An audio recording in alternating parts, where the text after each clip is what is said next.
मध्य प्रदेश के सागर के ग्वारझामर में भाजपा के पूर्व विधायक अब अपनी ही सरकार के खिलाफ धरने पर बैठे हुए हैं। बता दें कि पूर्व विधायक रतन सिंह पूर्व मुख्यमंत्री उमा भारती के समधी हैं। वहीं बता दें कि मंदिर की जमीन पर अवैध कब्जा हटाने की मांग को लेकर पिछले 5 दिनों से उनका धरना प्रदर्शन जारी है। अब आपके शहर देवरी में किसान भाइयों के लिए लेकर आए हैं सोनालिका ट्रैक्टर्स। सोनालिका ट्रैक्टर्स के सभी मॉडल उपलब्ध हैं। हमारा पता है रोहित ट्रैक्टर्स एंड मोटर्स, पुराना bypass road, Sanjay Nagar, झुंडको ward, Deori. दरअसल देवरी विधानसभा के ग्राम पंचायत ग्वारझामर में ओबीसी क्रांति सेना के नेतृत्व में एक धरना प्रदर्शन किया जा रहा है, जिसमें सैकड़ों सर्व समाज के लोग इस धरना में शामिल हो रहे हैं। ग्राम पंचायत ग्वारझामर के बस स्टैंड पर भगवान दत्तोदय भगवान का मंदिर है।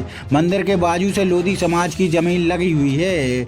बता दें कि जमीन की देखरेख दत्तोदय मंदिर के द्वारा की जाती है, परंतु इस जमीन पर रसूखदार लोगों के द्वारा बड़े कॉम्प्लेक्स का निर्माण अवैध तरीके से करवा दिया गया। इसी मामले में सागर के तत्कालीन कलेक्टर के द्वारा कॉम्प्लेक्स को तोड़ने के निर्देश भी जारी किए गए थे, परंतु कॉम्प्लेक्स को तोड़ा नहीं गया। पूरे मामले में प्रशासन मौन है। भाई साहब, आप लगातार 5 दिन से अनशन पर बैठे हैं, क्या है पूरा मामला? भाजपा सरकार के विरोध में आप बैठे हैं। मामला ये है कि देव दत्तात्रेय मंदिर 50 वर्ष पुराना मंदिर है। इस मंदिर का निर्माण श्रीमती रानी बहू, जो हमारी नानी थी, उन्होंने मंदिर का निर्माण करवाया था। और मंदिर के निर्माण के बाद उन्होंने 4 एकड़ भूमि इस मंदिर के लिए मंदिर की रेख देख, पूजा पाठ, अन्य व्यवस्थाओं के लिए 4 एकड़ भूमि लगाई थी और इसके लिए एक पब्लिक ट्रस्ट बनाया था।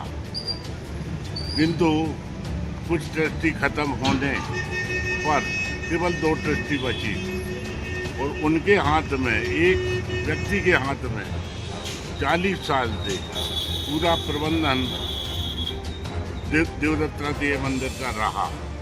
उन्होंने न मंदिर में किसी को पूजा याचना के लिए आने दिया, न दर्शनों के लिए आने दिया और मंदिर के लिए गोदाम के रूप में परिवर्तित कर दिया।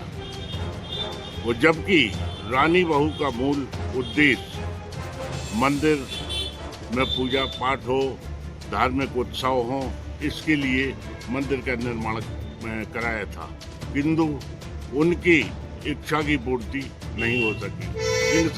और मंदिर के लिए जो जमीन लगाई थी उस पर इन्होंने अतिक्रमण करवा दिया, एक कॉम्प्लेक्स का निर्माण करवा दिया और 3-4 मकानों का निर्माण और करवा दिया। इन अनियमितताओं के कारण हम सभी लोग इस धरने पे बैठे। भाई साहब, अभी 5 दिन में प्रशासन ने क्या कार्रवाई की? कौन आया कौन गया? यहाँ पे नायब तहसीलदार आए, आरआई आए, पटवारी आए और 2 बार आ चुके और कोई नहीं आया। भाई साहब, आप और आपके सहयोगी बैठे हैं, अगर आपकी मांगे पूरी नहीं होती तो ये अनशन कब तक चलेगा? ये निरंतर चलेगा और इस साल की अपना एक विराट रूप लेगा, ये मान के चलिए आप। आपने आपके वरिष्ठ अधिकारियों से, नेतागणों से नहीं बोला? ये नेतागणों को खुद विचार करना चाहिए इस पे, क्योंकि मैं सत्ता पक्ष का विधायक रहा हूँ, तो उनको खुद विचार करना चाहिए। सर्व समाज के लोगों ने मांग की है कि इस अतिक्रमण को हटाया जाए ताकि जमीन पर महापुरुषों की मूर्तियां लगवाई जा सकें।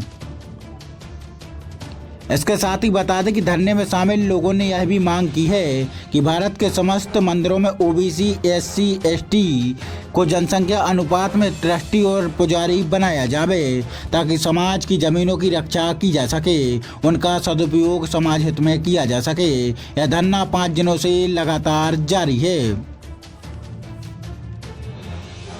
भाई साहब, पूर्व विधायक रतन सिंह लोधी जी के साथ आप अनशन पर बैठे हैं लगातार 5 दिन से, क्या है ये पूरा मामला? देखिए, जैसा कि मामला बताया है, ये दत्तात्रेय मंदिर की भूमि है जो हमारे पूर्वजों ने लगाई थी, एक उद्देश्य के तहत लगाई थी और इसका प्रबंधक है कलेक्टर महोदय, भूमि शासन भी कहलाई है। कलेक्टर महोदय की भूमि होने के बाद, शासन की भूमि होने के बाद उस भूमि का दुरुपयोग हो रहा है, जिसको रोकने का काम किसका है? शासन का है, कलेक्टर महोदय का है।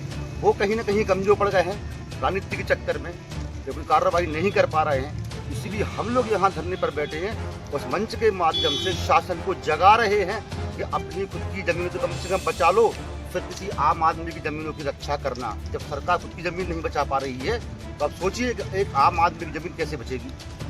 भाई साहब, पूर्व में भाजपा से विधायक रहे, फिर भी भाजपा सपोर्ट नहीं कर रही है। ये बहुत दुर्भाग्य की बात है। मतलब मैं इस मंच के माध्यम से मैंने बोला ना कि एक आम आदमी का क्या होगा, जब एक पूर्व विधायक जो आदरणीय मुख्यमंत्री उमा भारती जी के नज़दीक रिश्तेदार भी हैं, एक सीएम के रिश्तेदार समधी जी होने के बाद उन्हें खुद न्याय के लिए धरने पर बैठना पड़ रहा है। और सागर में एक मंत्री हैं, 2 पूर्व मंत्री हैं और लगभग 8 विधायक विधानसभा भाजपा के हैं। उसके बावजूद भी किसी भी जनप्रतिनिधि को ये नहीं लगा कि एक बार धरने पर आके इस धरने के संबंध में बात करें या सरकार की वार्तालाप करें। ये बहुत अति दुर्भाग्यपूर्ण चीज़ है। ये अनशन कब तक चलेगा? अनिश्चितकालीन है और इसकी अगर मांग जल्द पूरी नहीं होती है तो ऐसी और भी कई मांगें आ रही हैं पूरे बुंदेलखंड से। कई मंदिरों के ट्रस्ट बिगड़े हुए हैं, तो हर जिले में एक धरना चालू होगा। ये सागर का चालू हो गया है, ऐसी बंडा से भी खबरें आ रही हैं, दमोह से आ रही, पन्ना से आ रही हैं। और जब बुंदेलखंड के 5 जिलों में 6 जिलों में जब धरना चालू होगा तब साथ सरकार को समझ में आएगा। भाई साहब, ये कौन कब्जा किए है उस मंदिर? यहाँ पर रवि शिंदे और शशि शिंदे हैं, जो यहाँ पे पूर्व जो यहाँ के पुजारी थे उनकी संतानें हैं। ना ही आज वो ट्रस्टी हैं, ना ही वो मोहतमकार हैं और ना ही वो पुजारी हैं। तो किस हैसियत से यहाँ पर रह रहे हैं, कब्जा किए हैं, इस संबंध में उनके पास कोई कागज भी नहीं है और सरकार ने आज तक पूछा भी नहीं है।